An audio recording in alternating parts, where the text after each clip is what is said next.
I read a lot of articles about the FIRE movement, about dividend investing, about retiring early, and I saw this article and it was talking about me, and I was really excited about it, and I wanted to make a video and talk about it with all of you. The title of this article was Millennials Reimagine Retirement. The end game might not be sitting on my Adirondack chair. And if you're new to my channel, my name is Jake. I retired from my 9-to-5 job at the age of 37 here in 2023, 2 years ago. And I've been living off my dividend portfolio for the last 2 years, and I reached what is called Barista Fire, where I'm still working part-time. I make YouTube videos. So if you're new to the channel, welcome. I'm excited to share that this video is presented by Snowball Analytics. Snowball Analytics is a tool that I use to analyze my dividend portfolio. You can check them out with the link in the description below and use promo code DGI to get the very best pricing. First, I want to take a look at this article and I want to share my thoughts. And then I want to take a look at the study that this article is referencing when it comes to reimagining a new retirement as a millennial. And then lastly, I want to talk about why I chose to reimagine my retirement and share some of my real life personal thoughts on my own experience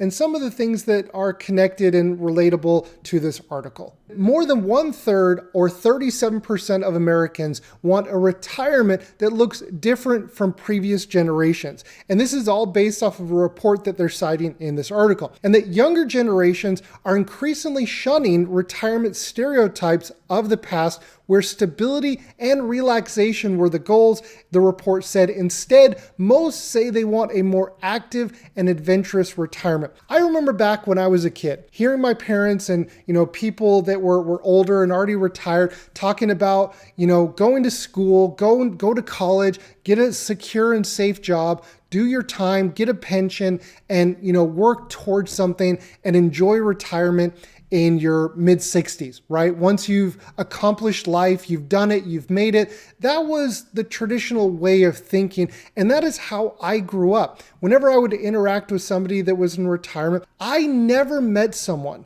who retired in their 40s or in their 30s. The only people that I knew who retired were they were either in their 60s or in their late 50s. A lot of people didn't retire in their early 30s or 40s like you're seeing today. So the article continues here by saying that by many measures, millennials are doing considerably well financially. Still, fewer younger adults are thinking about retiring in the traditional sense one day. Retirement is becoming more deprioritized, says Michael Learsh, head of advice and planning at Wells Fargo. 10 or 15 years ago, that was always the number one goal, he said. Now, actually living one's life in the moment is a bigger priority.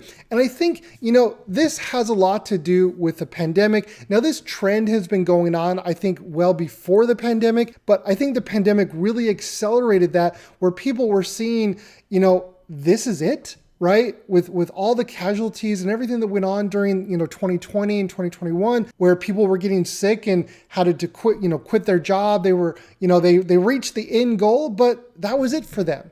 And they weren't able to go and live their life goals of, traveling and doing all those things because they prolonged them and they never ended up doing that. And I think millennials and Gen X and younger generations are seeing that and thinking, wait a second, I don't want to do that. I don't want to finally go to Europe when I'm 67 and can barely walk. What kind of a retirement is that? And so millennials are rethinking what retirement really looks like. And as a millennial, I can really vouch for that because that's the path that I chose. And so moving on here with the article, although this cohort is very focused on building wealth, the end game might not be no longer working and sitting on my Adirondack chair. That just might not be it. More than 1/3 or 37% of Americans want a retirement that looks different from previous generations, according to a 2024 report from Edelman Financial Engines. Most say that means a more active and adventurous lifestyle, and 32% say they will never be able to fully retire. This contrasts sharply with retirement stereotypes of the past, where stability and relaxation were the primary goals the report found. And the article is showing here that millennial wealth in the US has nearly quadrupled since 2019. Millennials have seen their net worth grow exponentially. And, as a millennial, I'm 38 years old now. And when I, as a millennial, see this, and I think back on, how difficult it was after college in '08 and '09 trying to find a job during the financial crisis, this is a very big difference between that time and now. Millennials, I think back on my own experience, it was really, really difficult after the great financial crisis to really get ahead. Things were expensive. Things are expensive now, right? But finding a job was really, really difficult at that time. I think a lot of millennials struggled, at least I can only speak for myself, I guess. I struggled a lot. After the great financial crisis, it was not easy. And so to see a statistic like this, that millennials as a whole have quadrupled their net worth in, the last 5 years or so, is really mind-blowing to me, because I always saw the millennials at a disadvantage, with the great financial crisis. And maybe this has to do with the transfer of wealth, with the baby boomers transferring their money down to millennials. I don't know, but it's really an interesting thing to see. Meanwhile, the median wealth of younger millennials and older Gen Zers, or those born in the 1990s, more than quadrupled in recent years, according to the analysis of 2022 data by the St. Louis Federal Reserve. The number of millennials with seven-figure retirement balances also jumped 400% as of the third quarter in 2024, compared to a year earlier, according to the data from Fidelity Investments prepared for CNBC. Compared to other generations, millennials are also more likely to say that their income went up over the last few months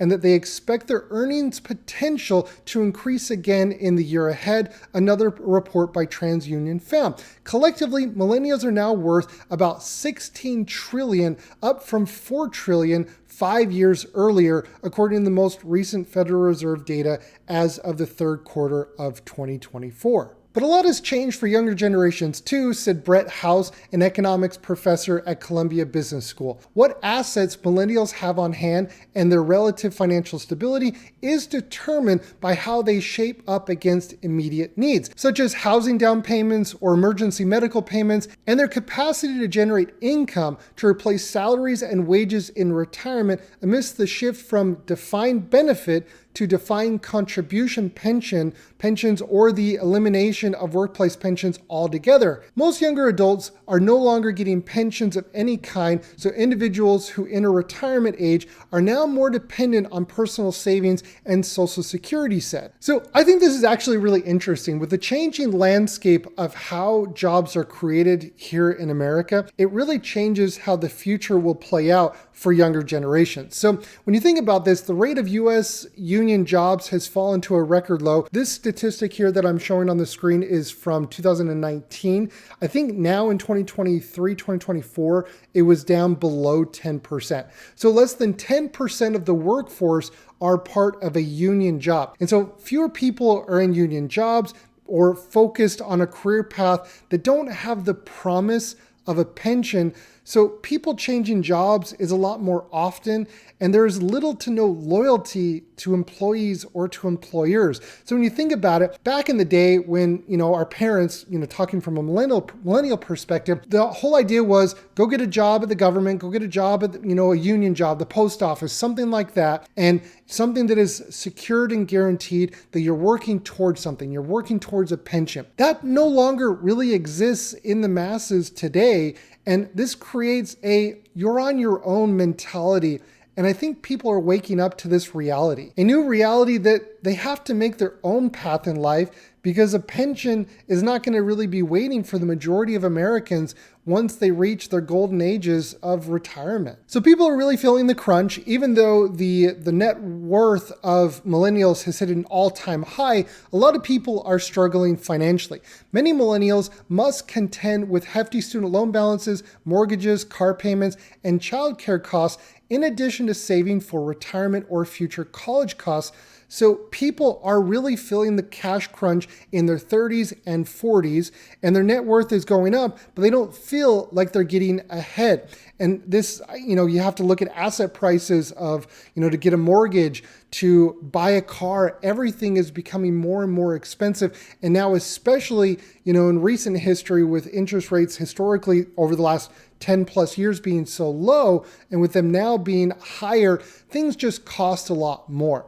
And that has also contributed to changing views on retirement for millennials. So when I got into this business, retirement was all about quitting the grind and playing golf. Now it's really more about flexibility. We don't know what retirement will look like in 20 years. There's a lot more emphasis on choosing the work they want to do in their 60s. So that's the article. When I look at this and I think about my own experience and I look at other millennials my age, I think that, people are seeing the older generation and they're seeing how they did it. And they're asking the question, does it really have to be this way?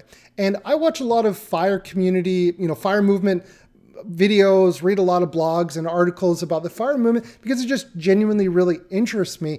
And I see a lot of people reimagining what retirement looks like, right? I mentioned in this video that I reached barista fire, right? Where I'm still working part-time. It's kind of like a side hustle, but I'm not working a 40-hour-a-week job. I'm not going into an office. I'm reimagining what retirement looks like for me. And a lot of people now are talking a lot about, retirement, doing a little mini retirement, taking a couple years off in their 30s or their 40s and going and traveling for a year and doing like a little mini retirement. So there's a lot of ways that you can kind of hack this idea of retirement and what life should look like and asking the question, does it have to be this way? And by asking that question, is this the only way, opens your eyes to a whole new world of possibilities. So the article was based off of this study from Edelman Financial Engines, and it talks about everyday wealth in America. But the part that I want to focus on is this part here where they talk about retirement and how Americans are viewing this, that it's not your grandparents' retirement, new aspirations and challenging old stereotypes. So Americans' vision for their retirement is shifting. More than a third say they want their retirement to look different from prior generations, so 37%. This is especially true of those in their 30s. This percentage jumps up to 46%. Almost half of millennials want a different retirement than their parents. And I am living proof of this. This is exactly what I am part of, that 46%. So over here to the right, this is the finding of their study, that nearly 4 in 10 Americans want a different retirement. And the top ways Americans want retirement to differ from prior generations. Now, some of these were referenced in this article, but I'm going to highlight them here again. So the majority cited the reason why is they want something more active or athletic. They want to retire and have a different retirement because they want to be more active. Another reason, 39% of participants in this study said that they want something more adventurous. 37% they want to be more ambitious about pursuing passion projects. Maybe they want to go and, start a small business. I saw a video that somebody wanted to go open a hotel up in the middle of nowhere in the mountains. Just having this adventurous spirit is something that millennials really want to pursue. And 31% said that they want something more affordable. This could be maybe geo arbitrage, where they move out of the big city or they move out of an expensive country. They go to a different part of the world where with a lower cost of living. You probably have seen those videos of people moving to Italy, moving to Portugal, Spain, South America, different countries outside of the US where they have cheaper living expenses. So there's different reasons for why people want to do this. Another reason, 26% that said that they want to embrace a more minimalistic lifestyle. Minimalism has really been taking over the internet these last couple of years. When my mom starts talking about minimalism, it's hit the mainstream, okay? And, another one here, 24% of the respondents said that they wanted a more nomadic lifestyle. They didn't want to just stay in one location. And 22% said that they wanted to embrace a more technology-based digital lifestyle. So they wanted to be freer. They didn't want to be tied down to one place. Now I want to end the video by talking about why I chose to reimagine retirement for myself and for my wife and for our family as millennials. So a lot of the things that they talked about in this article and in this study, they resonate with me. But the number one reason why I wanted to reimagine retirement for myself was to take back control of my future. I always had jobs during school, during college, and for better or for worse, I always hated the feeling of someone having power over whether or not I could pay my rent or buy food. I hated the idea that someone had control over me and someone could snap their fingers and I was out of a job. And I was, and my entire life would be turned upside down. And I hated the idea that someone else could dictate my future. And it absolutely just, from a very young age, well before I found the FIRE movement, in my late teens, I had these feelings of, I really don't like this. And it wasn't until much later that I actually took action on it. So that was the first reason. The second reason was I wanted to buy my freedom to do what I choose to do with my time. That's what it was all about. It was never about going and having the most expensive car, going on the most expensive vacations, buying the most expensive things. It was about being able to choose what I do with my time. And there's a lot of correlation that I see in what I was trying to do, my reasons, with what I'm seeing in this study. What it tells me is I'm not very special or unique, that I'm not this one in a million, that I think a lot of people are in a similar situation. Who wouldn't want to take control of their future? Who wouldn't want to buy their freedom? I think the majority of millennials, they see their parents, they see how hard they had to work and the process by which they accomplished that. And then once they reached that in their late 60s, finally they were able to then start living life. Millennials are looking at that and saying, you know what? I don't want to wait until my mid-60s to start living life. It's about the journey. It's not just about the destination. And I think that's why so many millennials, and myself included, are reimagining what retirement looks like. But yeah, I'd love to hear your thoughts. If you haven't already, go check out Snowball Analytics. And thank you so much for watching, and I'll see everybody in next week's video.